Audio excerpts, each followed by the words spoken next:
écouter, qui nous va regarder. Bonjour Luc. Jean-Mehdi, Ça va Luc? un peu déçu. Parce que tu n'as pas fini ta chronique de la semaine dernière. D'une part, Oui. et puis il fait moins chaud aujourd'hui qu'hier. Ah, c'est comme ça Luc. Mais il y a toujours du soleil dans notre cœur. C'est le principal. C'est le soleil de justice qui s'est Amen. levé d'en haut. C'est un des titres que Jésus a. Le soleil de justice C'est nous vrai. a visité d'en haut. C'est vrai. Oui, donc aujourd'hui, je voudrais revenir sur ce qu'on a vu la semaine dernière, c'est-à-dire les deux multiplications des pains. Alors, c'est pas que j'ai envie d'y revenir, c'est que Jésus y revient. Et Jésus y revient d'une manière qui a dû surprendre ses disciples. Et ça nous montre aussi que tout ce que Jésus a fait est porteur de sens. Donc, bien sûr, quand Jésus multiplie les pains, c'est d'abord pour nourrir les personnes. Tout à fait. Mais c'est aussi pour nous faire réfléchir sur notre foi. Et plus que réfléchir, c'est nous encourager à la foi. Nous encourager à avoir foi en lui. Et même si la situation qui nous arrive n'a rien à voir avec quelque chose que Jésus a fait précédemment, c'est prendre appui sur ce qu'il a déjà fait pour y trouver un encouragement dans la situation d'aujourd'hui. Donc autant pendant les multiplications des pains, Jésus éprouve la foi de ses disciples, donnez-leur vous-même à manger. Quelque temps après, Jésus est dans une barque avec ses disciples, c'est Marc 8, qui est le récit parallèle de Matthieu 14. Et les disciples avaient oublié de prendre des pains. Ils n'en avaient qu'un seul avec eux dans la barque. Jésus leur fit cette recommandation. Gardez-vous avec soin du levain des pharisiens et du levain d'Hérode. Les disciples raisonnaient entre eux et disaient, c'est parce que nous n'avons pas de pain. Donc la phrase de Jésus, comme ça, j'allais dire à la cantonade, gardez-vous avec soin du levain des pharisiens.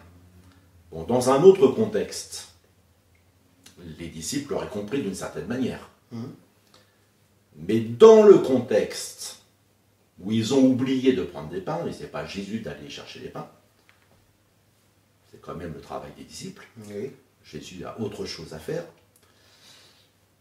Et là, ils font la jonction entre la parole que Jésus leur dit et leur situation. Et qu'est-ce qu'il en arrive? Une culpabilisation. C'est parce que nous n'avons pas de pain. Et souvent, nous fonctionnons comme ça. Quelqu'un nous dit quelque chose, lui ne sait pas l'état de nos réflexions intérieures, mais la parole de l'autre, et ça arrive dans les couples aussi, mais ça arrive aussi dans les églises, et ça arrive aussi entre collègues au travail. Et la phrase de l'un déclenche une culpabilité chez l'autre.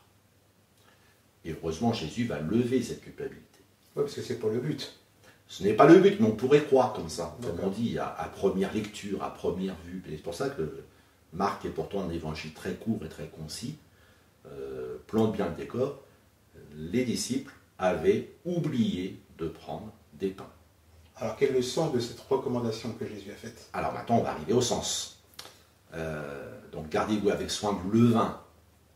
Donc le levain, ce n'est pas le pain. C'est un des ingrédients du pain. Oui. Ça, c'est important de faire la différence entre le pain et un des ingrédients du pain, qui est la levure, le levain. Mais là, je pense que Jésus dit cela, c'est parce que il va apporter un sens par rapport au levain. Et oui, il va apporter un sens. Mais ça, on le verra qu'à la fin. Donc gardez-vous avec soin du levain des pharisiens. Donc je rappelle que les pharisiens, c'est ceux qui cherchaient à respecter scrupuleusement la loi de Moïse, des légalistes, des procéduriers, des légitimistes. Et le levain d'Hérode. Donc Hérode, c'était le roi que les Romains avaient mis en place. Et Hérode défendait plus ses intérêts à lui qu'il ne défendait l'intérêt des Juifs, dont il était le roi. Mais les disciples n'ont pas prêté attention à ça. Eux, ils ont raisonné, c'est parce que nous n'avons pas de pain. Alors Jésus va les sortir de leur marasme Jésus, le sachant, leur dit, « Pourquoi raisonnez-vous sur ce que vous n'avez pas de pain? Êtes-vous encore sans intelligence? Et ne comprenez-vous pas? Avez-vous le cœur endurci? Ayant des yeux, ne voyez-vous pas? Ayant des oreilles, n'entendez-vous pas? Et n'avez-vous pas de mémoire? » C'est un réquisitoire, c'est un réquisitoire en bonne et due forme. Et Jésus pointe qu'il devrait avoir foi en lui. Mais en plus, il devrait tellement savoir qu'il les aime qu'en aucun cas il ne peut chercher à les culpabiliser. Tout à fait. N'avez-vous pas de foi? Mais surtout, est-ce que vous comprenez là, ce que, depuis le temps que vous êtes avec moi? Est-ce que vous comprenez? Êtes-vous sans intelligence? Ne comprenez-vous pas?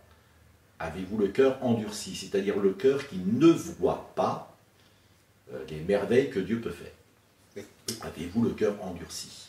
Mais comment ça se fait qu'ils sont comme ça, les disciples, avec tout ce qu'ils ont vu avec Jésus, toute la journée c'était avec lui, ils l'ont suivi partout?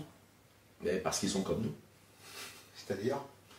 Eh bien, Dieu peut nous bénir et le lendemain, on est dans une peur panique sur un autre sujet, ou parfois même sur le même sujet.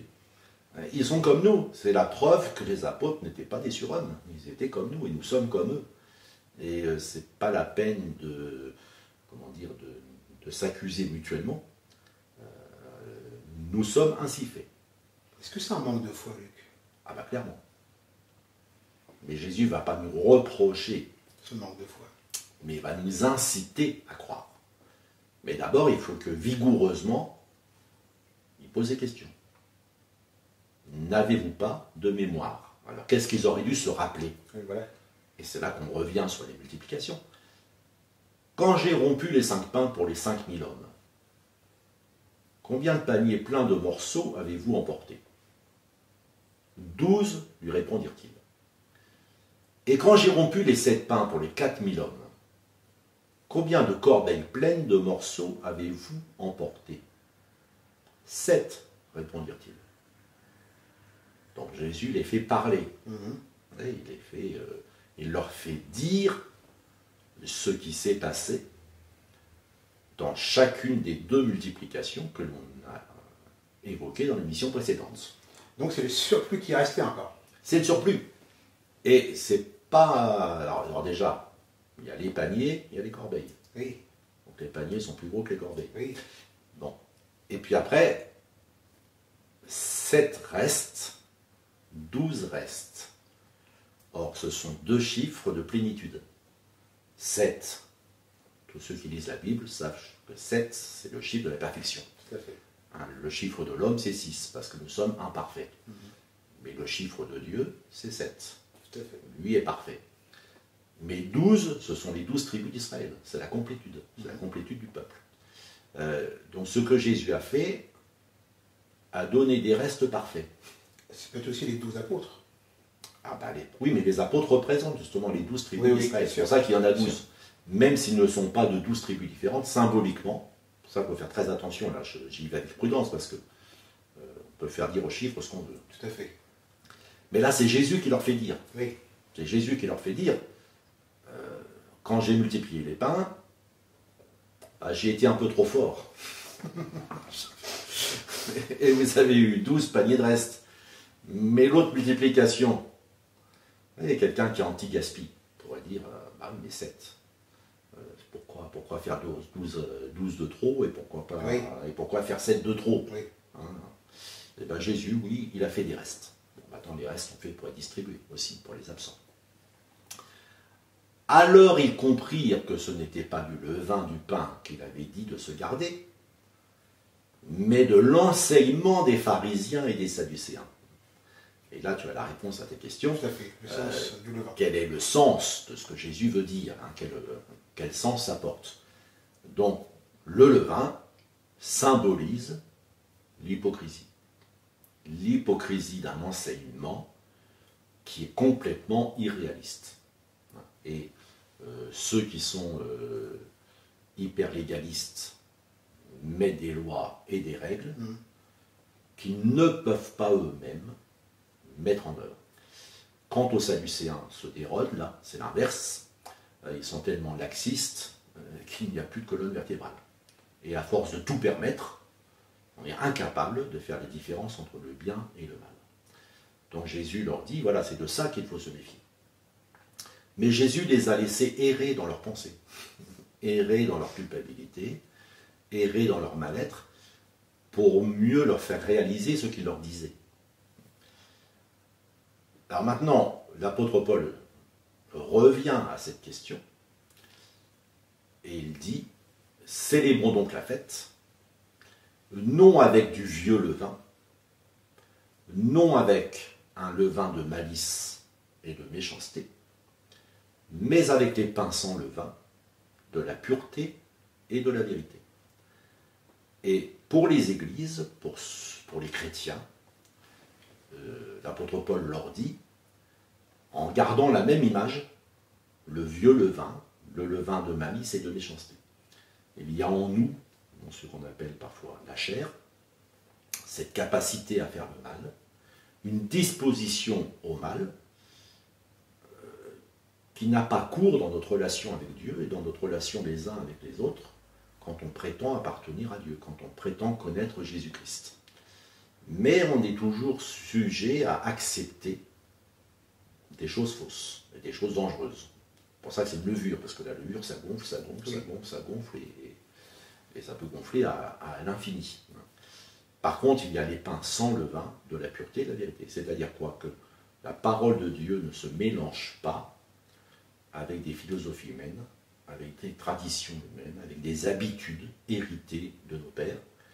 Et tout ce qui fait nos habitudes doit être revu à la lumière de ce que l'on apprend de Jésus-Christ en lisant la Bible.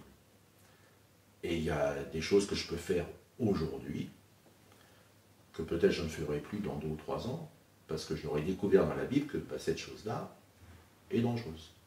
Mais pour l'instant, je ne sais pas. Mais je dois me gendarmer, me garder. Gardez-vous du levain des pharisiens. Gardez-vous avec soin, dit Jésus, avec soin. Alors, gardons-nous, gendarmons-nous, mais ayons foi, et rappelons-nous ce que Jésus a déjà fait dans nos vies. Merci Luc pour toutes ces explications. Merci à vous de nous avoir écoutés. Que Dieu vous bénisse. À la semaine prochaine. Au revoir.